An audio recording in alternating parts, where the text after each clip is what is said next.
This will be real quick, and then I'll get into the actual video just in case you don't want to sit through all this shit. I'll break it down nice and simple, and the pinned comment will have timestamps. Do I like it? Yes.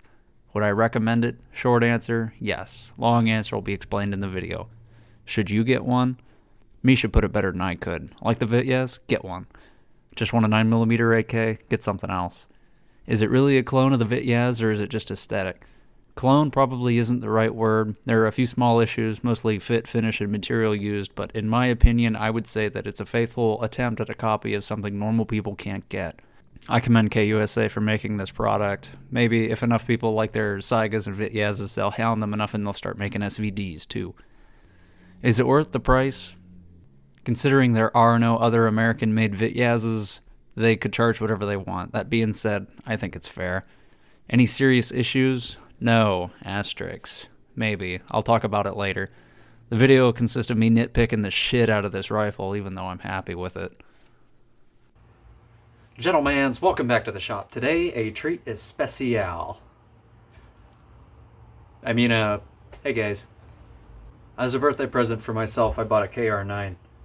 This is Kalashnikov USA's alleged copy of the Vityaz submachine gun. As of right this second, the gun is unfired. I haven't had the opportunity to take it out and shoot it. I intend to by the end of this video, though. So in the meantime, let's get right down into it and take a look at what's going on in here. These magazines are interesting. They're proprietary magazines. They're fucking expensive, too.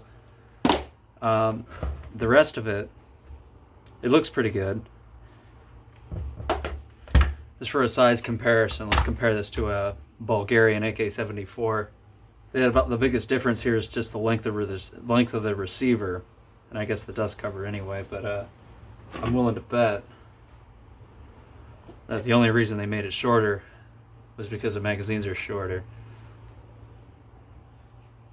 And they're about a magazine's length shorter. That seems about right to me. If you compare that to where the magazine would be on the AK-74. Interesting. I'm a big fan of triangle folding stocks. They aren't very comfortable, but I just really like how they look. This is especially neat, the system of how they got it on here. Instead of having the latch, like they do on regular side folding stocks, they put that cutout. Focus, you fuck. And put that cutout on the barrel pin. I really like that. That's a good idea.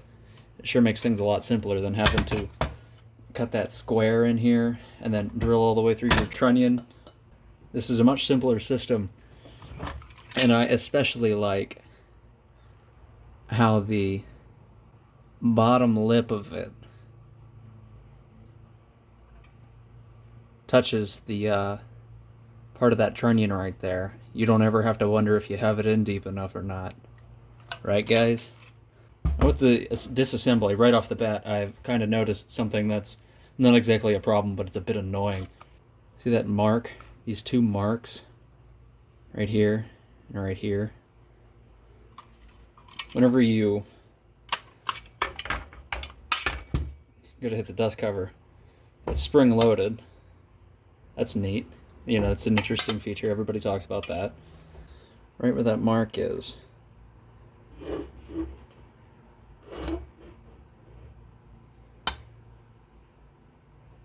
It impacts the front sight.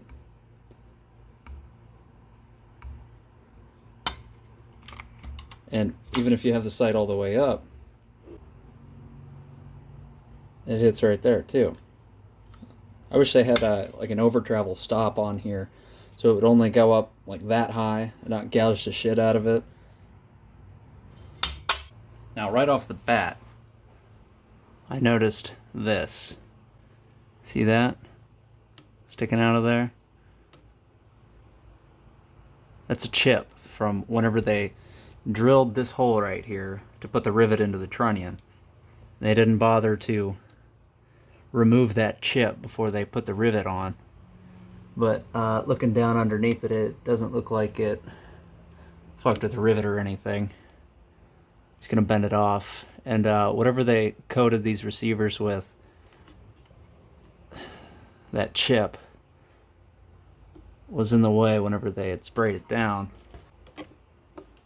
I guess I should have mentioned earlier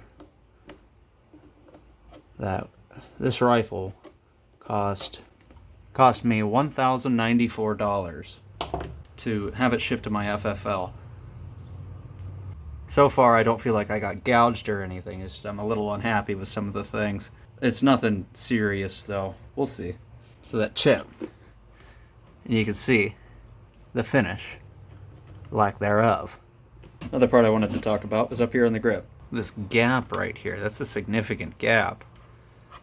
I mean, we'll take a look at the inside of this handguard right here in a second. But that's a pretty big gap right there. I don't like the way it looks. It doesn't affect anything. This is just my own personal opinion. But I just don't like it. Another really interesting thing, I'm surprised how they did, was this detent hold on a muzzle brake. If you were to get the, pistol version, or if you were to short barrel rifle this is what holds on whatever sort of muzzle device you have on there. It threads on, and then you push this on, and then you turn it a few more times. It just keeps it from unthreading itself. They did it interesting. They didn't do it like on any other AK. I don't know if this is KUSA's own take on a design like this, or if this is how the actual Russian Vityaz is. Because I mean, the only experience with a real Vityaz I have was I bought one from Sidorvich one time. But you see, it's got its own special pin right here, and whenever you push, it extends out the back. I'd be willing to wager that the spring in here goes from about to the side of the pin to the other side of here. That the very end of this pin right here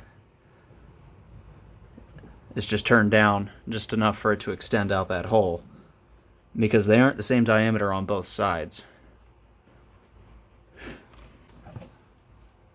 This magazine well is entirely plastic, as with the grip and the handguards and everything. They all feel like they're made out of the same kind of plastic. On the other side, all these spot welds look good. And I mean, like, they look really good. They're way better than any of the shit that I can manage on my own. One of the downsides of working with the cheapest tools possible all the time. And here's something especially that I would like to point out.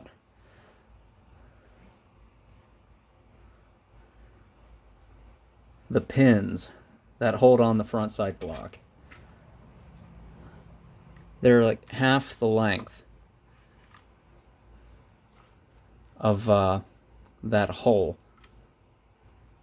which I really like. If I ever decide to take this off, it would be a dream to pound these pins out. If you've ever struggled with the 3mm pins on gas blocks or front sight blocks of AKs, I think you'd understand why. If there's any sort of representative or something from KUSA watching this, I would like to specially thank you for that, because I wish they were all like that. Whenever I first got this out of the box and was messing around with it, this muzzle device here was sort of loose. I mean, it's not supposed to be like fucking tight, but it definitely isn't supposed to be, just wiggling. So if you get one of these, make sure. And again, you may notice that I have the 16-inch barrel version. I got that because I didn't want the branch of the Treasury Department that's responsible for collecting interstate taxes to come to my house and kill me and my son and burn my house down. So for the time being, we got the long barrel on it. We'll start with a disassembly. It comes apart like any other AK. It's not real impressive coming off. I'll take a look at this spring though. The very end of it, typical AK fashion, just bent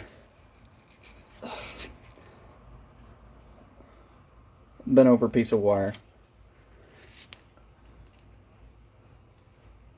that's split in the middle. It's just like any other AK.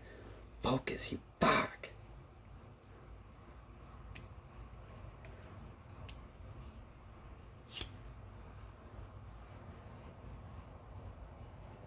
Getting all the way down. Most of these parts were metal injection molded. MIM. As you see all those circles on there, that's where the stuff is injected at. Personally, I'm not a big fan of metal injection molded parts. But for something like this, I really don't think it'll be that big of an issue. One of the things I'm curious of, though, was these two, thick wires that run in between the spring, in the middle of the spring, I mean, whatever base that they're connected to, were those, like, peened on? Is that what these are? On the top and bottom, are those peens? I mean, looking at this Romanian one right here,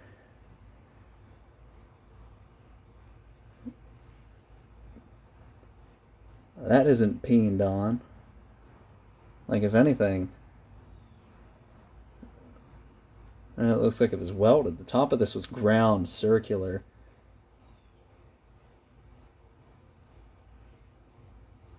I don't know if that's standard practice or what, but it's pretty obvious. But back to this.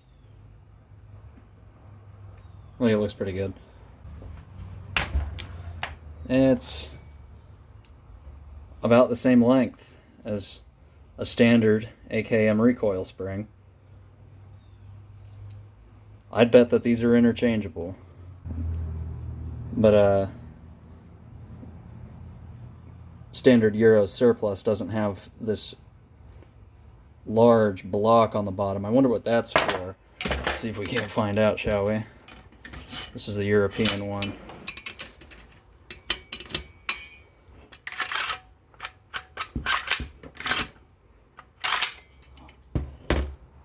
I don't know, can't tell. Doesn't appear to affect anything.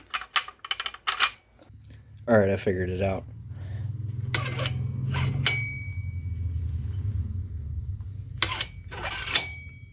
It's an over-travel stop. Keeps the bolt from cycling all the way backwards. Since it's a lot shorter than other AK bolts, if it goes back too far, it might pop out of its track.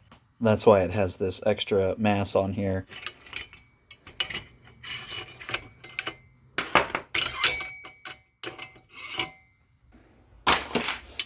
Let's look at the bolt. It comes out just like any other. It's real plain to see that this bolt was made in two separate pieces. And I do apologize for the cricket. I've looked everywhere and I can't seem to find him. But yeah, we can see that this was made in two separate pieces. The entire bolt body itself, and then like this extra mass where the recoil spring goes into. If you get close and look, you can see that this whole piece was turned on a lathe. Just the texture on it. I'm glad they didn't metal injection mold this too. And then I'd like to hope that this bolt was forged. I don't see anything that would lead me to believe otherwise. What the hell's going on here, though? It almost looks like a chip was taken out of it, like it got gouged somehow.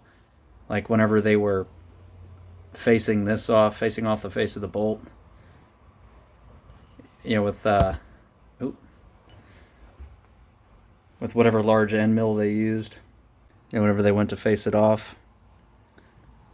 Maybe it took a chunk out of the side right there.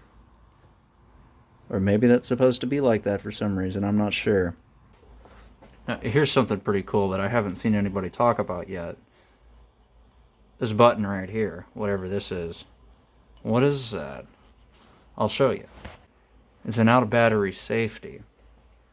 So I'm going to push on the firing pin back here. And you see it just barely moves. But whenever you push this button, it goes out all the way. That's an out of battery safety. Since this is just a straight blowback gun, it doesn't have any sort of locking mechanism or anything. If we look at a normal AK bolt, see it's got this tail that comes out the back. That's pretty much your out of battery safety.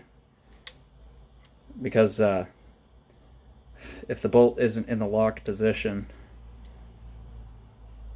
the end of the bolt isn't going to be past that tail, so the hammer won't be able to drop and hit it. Now, I think that's a really good idea, and I'm glad they did that. I don't know if that's KUSA being innovators again, or if that's how the normal Vityaz was. But if we get in here, and we look at the side of the ejector rail right here, see, it almost looks like it's got an angle to it. That's where the out of battery safety is activated at. And if we look underneath, that's the ejector rail, and you can see that button right there, the out of battery safety, rides up on top of the ejector rail.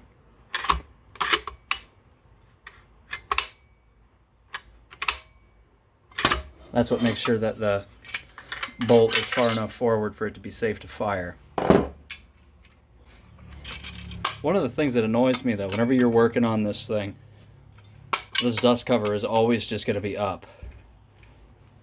It's peened on both sides, meaning that it's semi-permanent. If you ever just wanted to take this barrel off, replace it with a short barrel or whatever, you're going to have a fun time dealing with this great big thing just in the goddamn way all the time.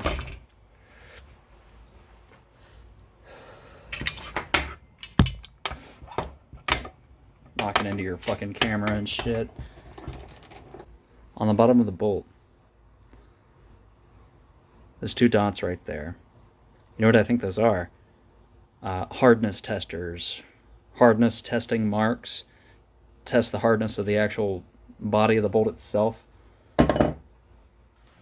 Working with tool steel, whenever you harden it, it becomes glass hard. It gets so hard that it's almost brittle, and it'll shatter if you're rough with it. So you temper it to a certain hardness, not too hard, not too soft. Then to test it, you'd either get like little scraper file things that are rated to different hardnesses, and then find out which one scrapes and which one doesn't, and it's in between the two hardnesses.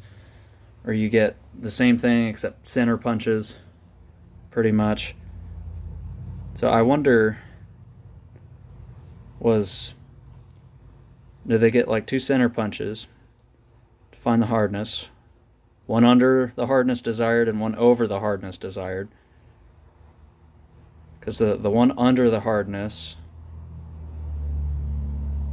wouldn't make a mark, the one over the hardness would. And did this bolt fail? If somebody knows, let me know.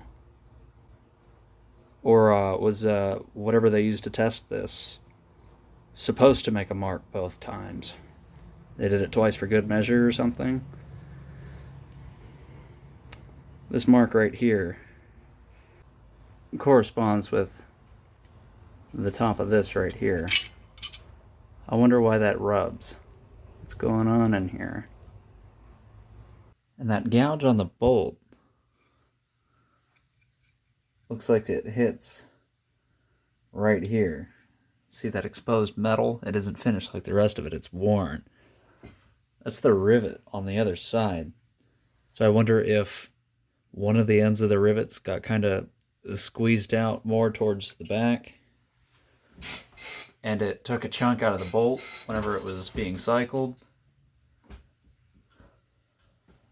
Or if that cutout on the bolt, or that gouge on that bolt, I mean, was intentionally put there to clear that rivet.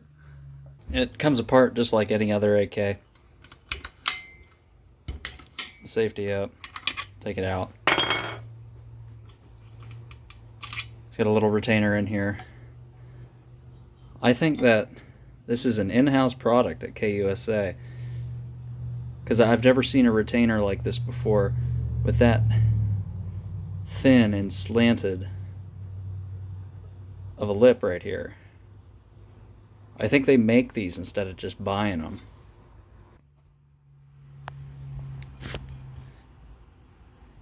And the rivet for the end of the trigger guard is fucking enormous. It's huge.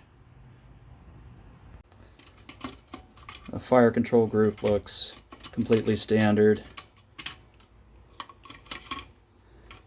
I really like that the trigger and disconnector are a complete self-contained unit with a roll pin in it.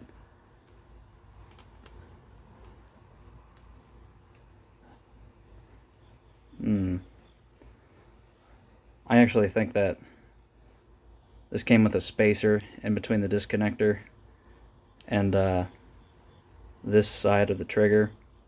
I probably lost it though. I mean, I hope it came with one and I just lost it. That would be a point to KUSA if I had just lost it. Body of the trigger itself has that dubious finish of metal injection molding. See the seam running down it? Disconnector ground on the back for some reason. I don't know why they'd do that. Got the seam running through it too. What's that say? Is that a B? 2 dots in a circle. So yeah, trigger hammer, I mean, comes out like normal too. Fuck.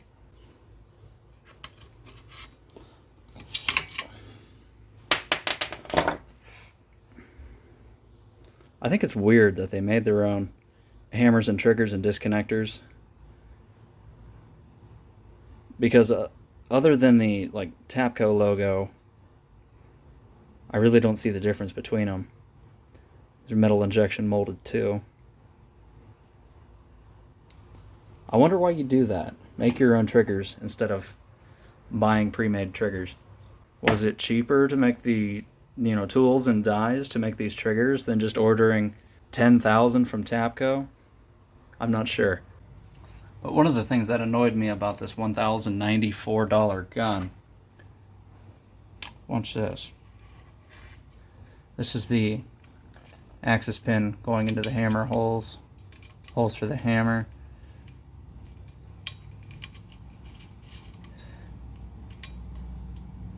Look at that. It's not going all the way in. You have to force it. Initially, I thought it was an improperly reamed hole, but upon further review, what it looks like to me is that, see how the hole in the guide rail and this whole piece right here, it's dead center in the middle of this dimple? Not once have I ever built an AK and the hole be dead center, just perfect like that. It's always been closer to the front. And that could just be my own bumblefuckery, but it certainly looks like the holes on these guide rail blanks were pre-drilled, and then whenever they spot welded them on, they just had a fixture or something that they put them in, and this rail was too far forward, or the hole was too far backwards, which is why this pin doesn't fit very well. I mean, that's really no big deal for someone like me to fix. Shit. But if I was just some dude, I'd imagine I'd be pretty annoyed about that.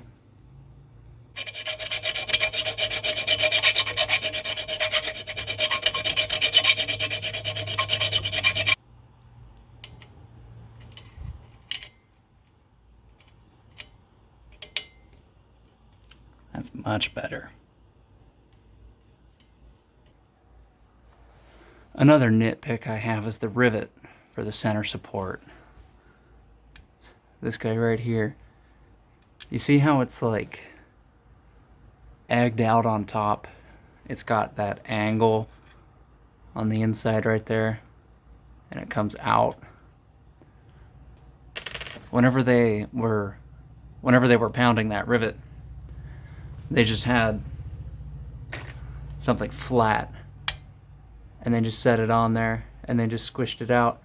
It wasn't cylindrical. It didn't have any sort of like forming pocket cut. I mean, it's bent over. It's gonna hold, but still, like you could catch your finger on that lip or something, or slice. I don't know. It's just me being picky. And something else I'm curious about is what's with the gouges on the selector stop.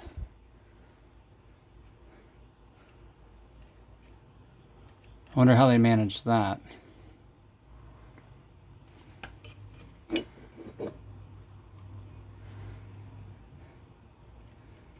And on the tab for the magazine weld too.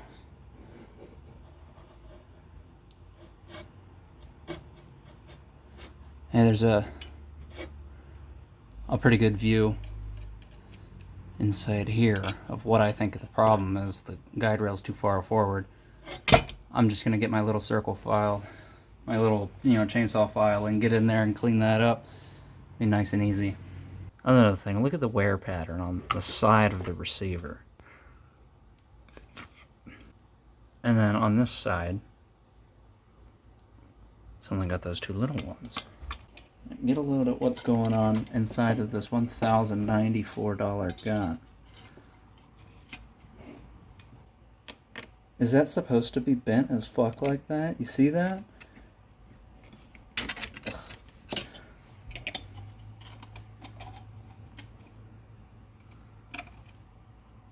Right there at the top.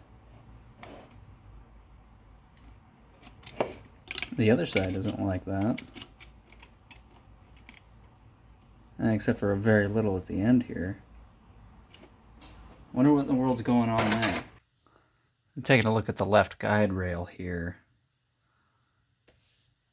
This hardened pin is exactly 1/4 of an inch.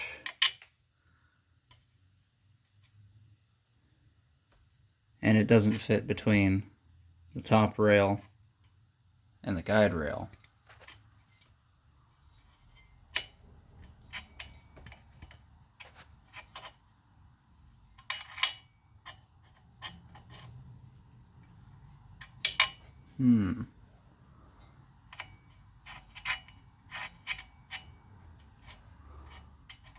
Not all the way, at least. It does at the very back, but not up front. See what I mean?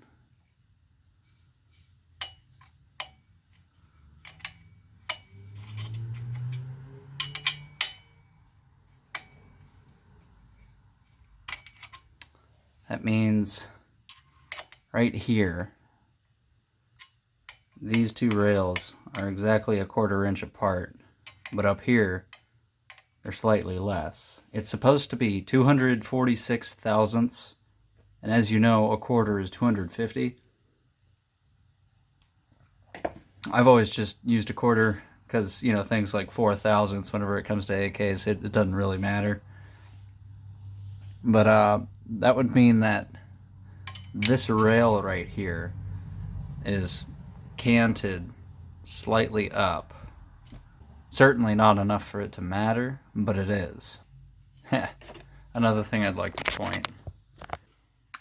This is the dimple on the receiver. So you can see it's pretty clean, nothing touches it, which means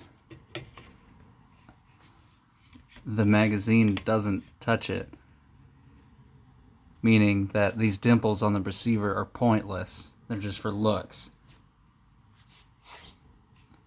The magazine bottoms out on the underside of the rail, which is probably why the front side is higher than the back side. It's bent just ever so slightly from beating the mag in. The dimples are probably there because they were using entirely standard AK-74 receivers, just cut down to make these. That's what I'm guessing, at least. And the dimples would have already been in there, and they'd have been pressed in far enough for 5.45 magazines. And since the 9mm magazines are narrower than the 5.45 magazines. It didn't matter, so they didn't bother changing anything because it was already made and it was already done. So what's the point? No sense in fixing something that isn't broke. Using that same pen. Yeah, same story. It doesn't want to fit. It will at the very end, though.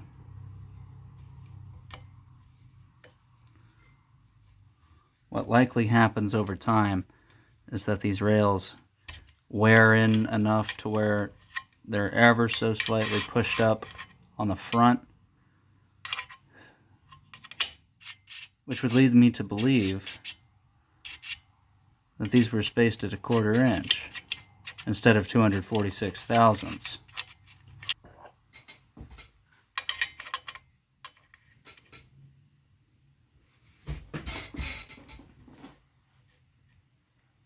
Both guide and ejector rails look nearly identical.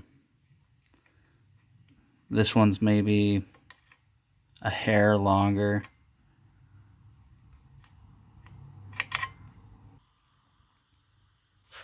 The ejector rail seems to be pushed down just a little bit at the front. I wonder why that is.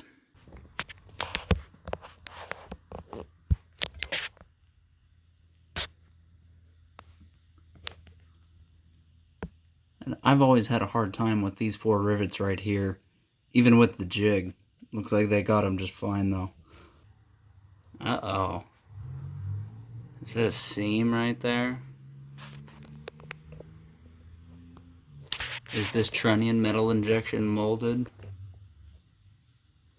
I don't think you'd be able to get away with that on an actual like locking bolt AK. Yeah, it almost looks like it is. And they missed a spot in here. I get that that's a hard area. But look right there, right against the arm of the rear trunnion itself. This trunnion was installed whenever they had sprayed it down with whatever. And these 2 rivets are crooked. It doesn't matter, they just are. I just wanted to point that out. These pins right here.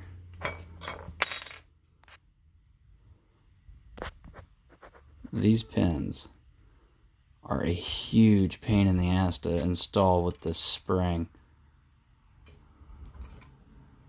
I don't have any point to make, I just wanted to let you know.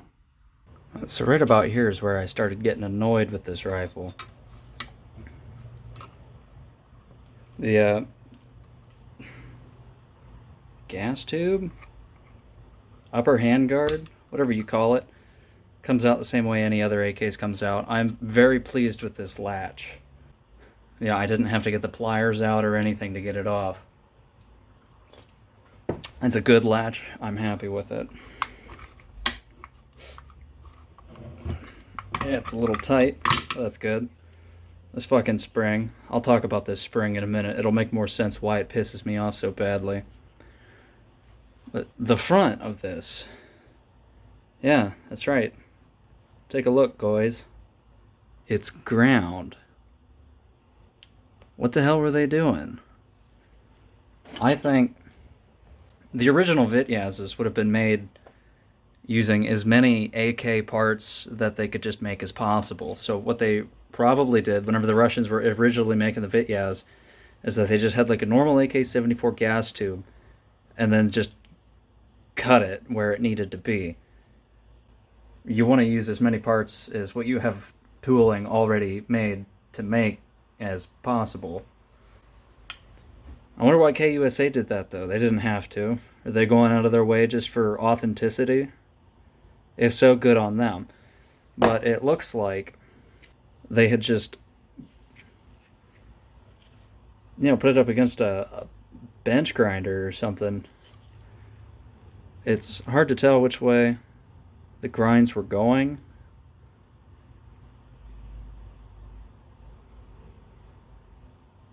But yeah, that was interesting. The spot welds holding it on, though, I'm not too terribly impressed with those. They don't look that good.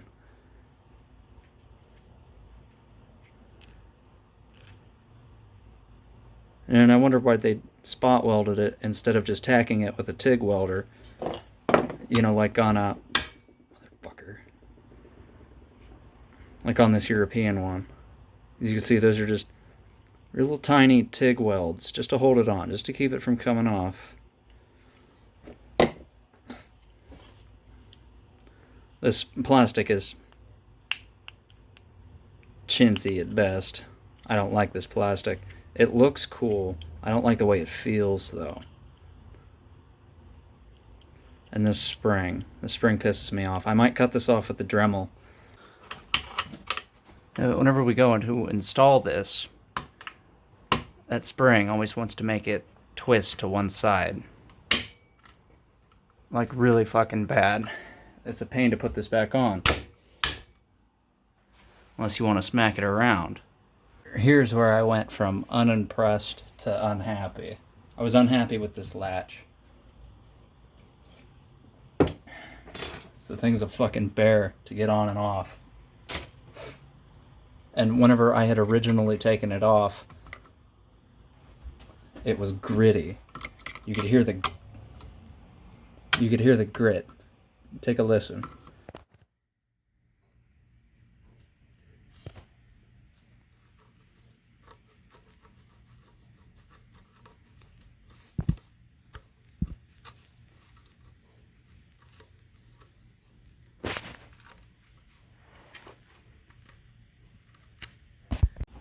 You know, but I have since cleaned it up. And, you know, we'll be taking my little chainsaw file. Yeah.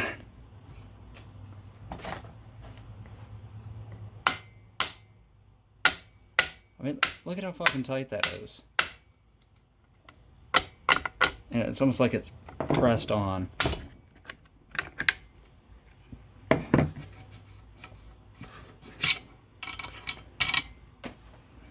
What I believe happened here, what happens at the Kalashnikov USA factory, is that they put this on. Well, definitely they put this on before this on. What am I, fucking retarded? They put the handguard in. And they put this in some sort of fixture that squeezes. You know, squeezes this way. And this gets squeezed down. This gets squeezed down. And then,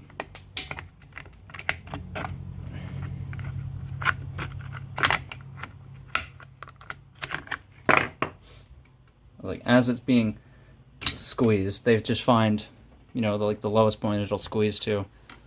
And then this would probably be before the actual latch part of this is installed. So then they just drill straight through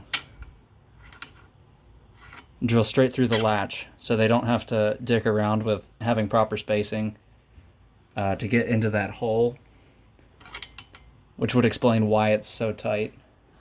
Unless there are people at the, you know, KUSA factory hammering these things on. I found that incredibly annoying. I found these grips to be incredibly chintzy. Especially up top here. What's going on? I think they intentionally make these longer than what they should be just so it fits tight. You can't fault them for that. They look cool. I don't like the way they feel, though.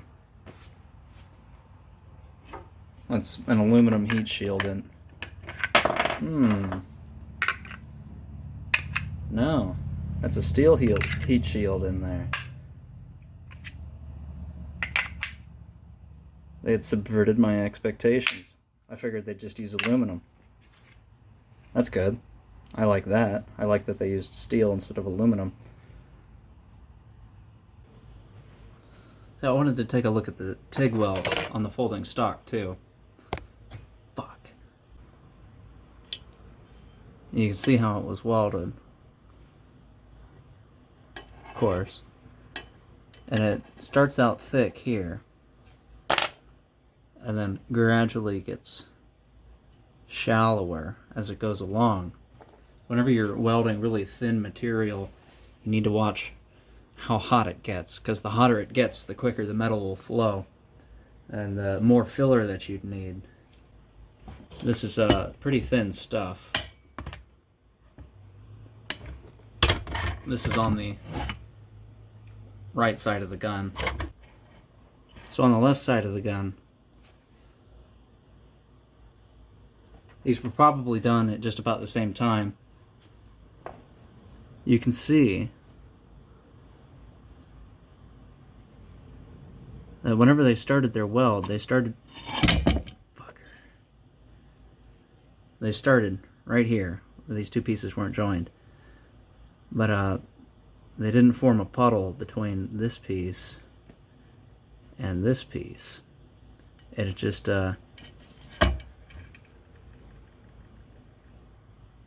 melted both pieces instead of making an actual puddle.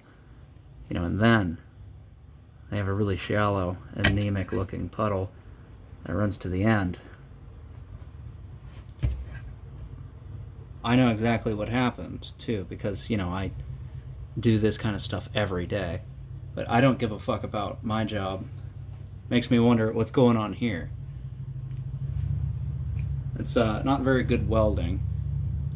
And, you know, I'm not going to sit here and claim that I'd have done it better, because I do that exact shit all the time. That's how I recognized it. The person who welded this is an employee of some company who, you know, doesn't give that much of a fuck about their job. Which I can't fault anybody for that, because I feel the same way every day. I don't know how well you can see, but the inside here, whatever they coated these stocks with, they didn't get in the corners of the butt pad itself. Which I can't give any grief for that. That's got to be difficult to get in there and get all of it without putting too much on. The latch, the folding stock though, that's a good looking piece. I don't know why they'd spot weld it here and then rivet it there. Why not 3 rivets? Why not 3 spot welds? But the rivets look good, the weld looks good.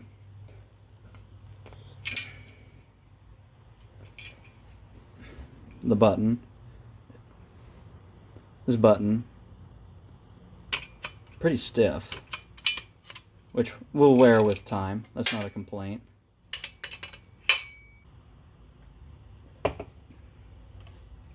The back side of this side folding trunnion though. What the hell's going on here? I can fit an entire hacksaw blade inside the gap between the trunnion and the receiver. Now, I know it's difficult. Well, it isn't difficult. It's just more work intensive to, you know, bevel these corners of the trunnion itself to fit inside of this bent sheet metal. Because whenever you bend sheet metal, it doesn't actually form a 90-degree angle. It's round. I wonder why that is. Is that an oversight in the copying process? Is that intentional? Is that them just not giving a fuck? I don't know.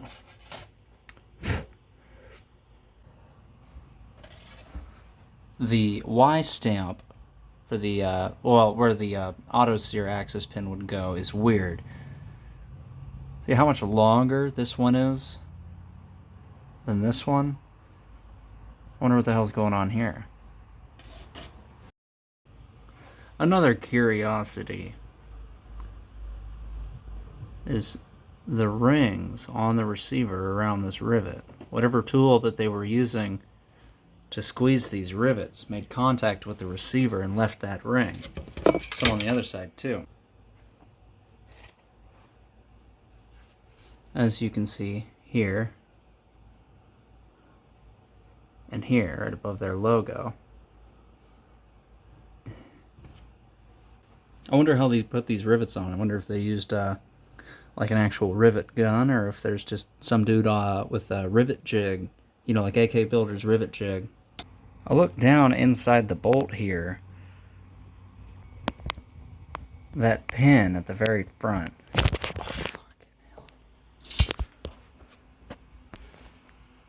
You can see the pin goes through both sides. That's what holds the two pieces together. And it has to be filed down in order to clear the mainspring. I mean, it's filed down. It isn't drilled. It isn't reamed. It looks like somebody just had a needle file and sat there and got it to where it was close enough, because you can see that it isn't flush. If it was drilled out, it'd been flush. If it was reamed out, it'd be flush. It's odd. Strange. I wonder why they did it like that. You can just see, peeking out there from the firing pin, it's got 2 hardness testing points. So it must mean that if both points work, then it's as hard as it needs to be. We get another look at the surface finish on here that tells you that this part was turned on a lathe. I wonder how they turned something that long on the lathe without it chattering like crazy. I can't seem to cut something, you know, this long unsupported before it chatters like fuck. Something else interesting here, though, is the trigger pins that it came with. These measure at 194 thousandths, which is 2 thousandths under 5 millimeters, which is what they should be. But this part right here, you know, where the retainer goes in, is 172. And if we compare that to an actual European one that gets the wire loop,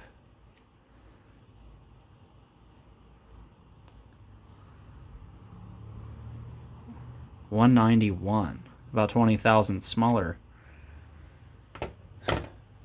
Did KUSA make their own Axis pins? Why did they do that when you can just buy them? It's not like that's an expensive part.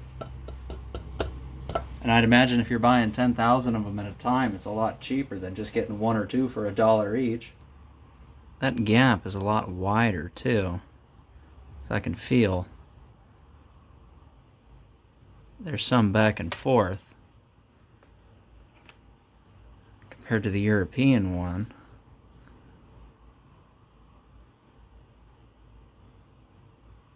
There's almost none. My bet is that this gap on KUSA's trigger pin, or Axis pin, is some fraction, a 16th, you know, 1/32, or whatever the fuck, where this is something metric. And whenever these things were being cut on the lathe, it's just easier to get imperial tooling here in the US. So whatever kind of parting tool or whatever they used to, you know, cut that gap was, you know, inch pattern instead of metric, like what the European ones were cut at.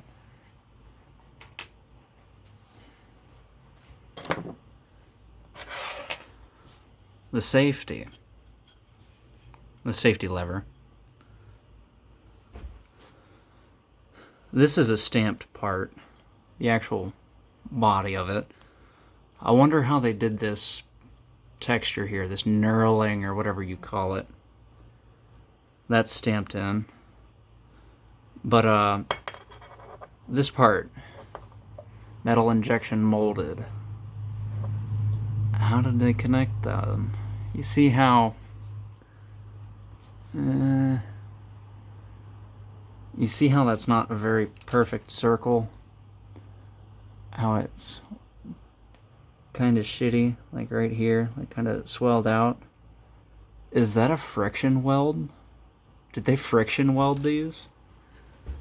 Your guess is as good as mine, because that doesn't look like any other kind of weld I've ever seen. Another small nitpick I have, that pin got a bit gouged whenever they were punching it in. Again, I have no room to talk here. I've done this more times than I've put them in right, that's for sure. $1,094 gun. I can feel it.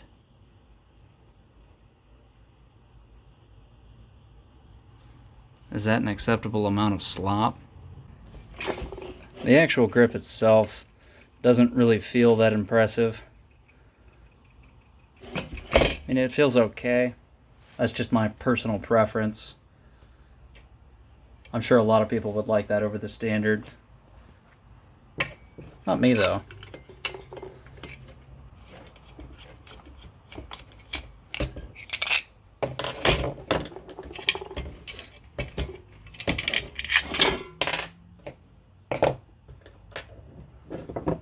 First thing I noticed was taking the grip off.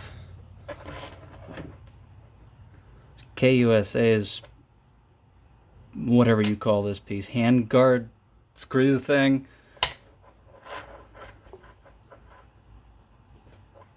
It's noticeably longer than a European one.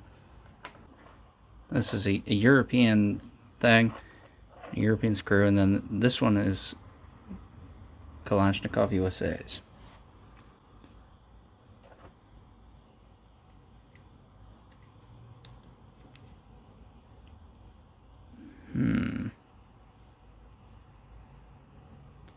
The threads.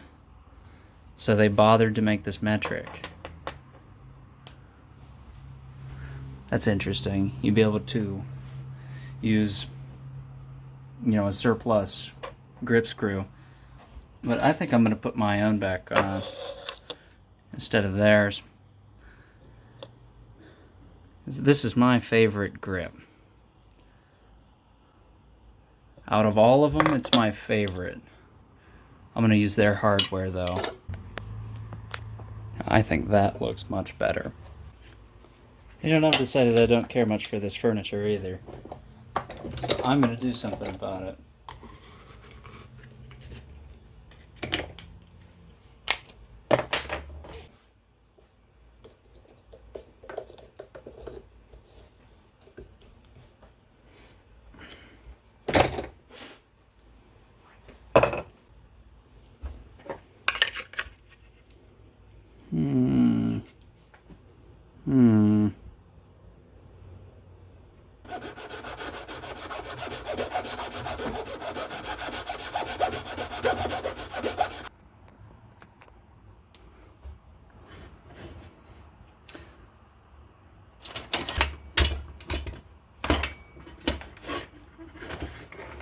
There, I think that looks much nicer. I'm taking a look at the magazine. KUSA had to make all of these. These are their magazines. I don't know if it's just a pain in the ass to get Russian Vityaz magazines. I imagine they're fucking expensive. But they come apart pretty much just like any other magazine out there. Now, I thought this was interesting. Check this out. A circular spring inside of this magazine. Wonder why they did that instead of just making box springs. Probably because these springs are cheaper to make. You can just make these on a lathe. You don't have to have any overly special tool or die or anything, or spring bending mechanism to bend box springs. And every one of these parts has "Made in USA" stamped on it somewhere. Underneath this follower. On the side of the magazine. That isn't for 922R, is it? I hope not. Because this is an entirely US made gun. Well, this piece doesn't have it.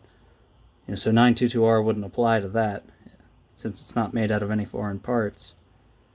It's a really light magazine, but it has steel feed lips, which is good.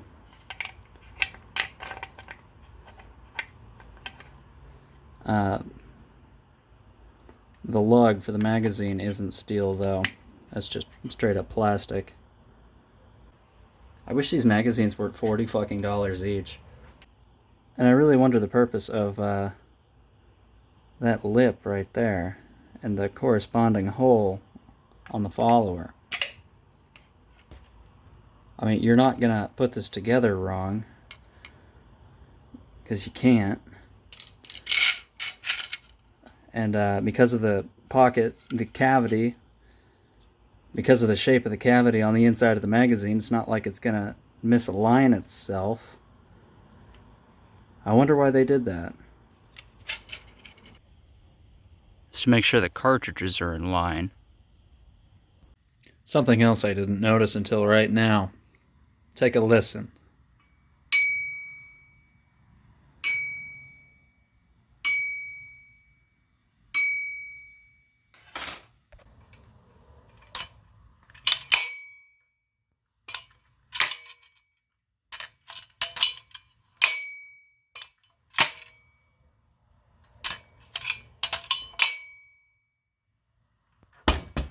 That's a bit annoying. I took it shooting, put about 200 rounds through it. It was mostly Tula and Blazer, but some Remington and Aguila. The only single issue I had was on one occasion the disconnector didn't let go of the hammer when I released the trigger. This happens from time to time and has happened with a couple other AKs I've worked on before. If you listen closely, you can hear it.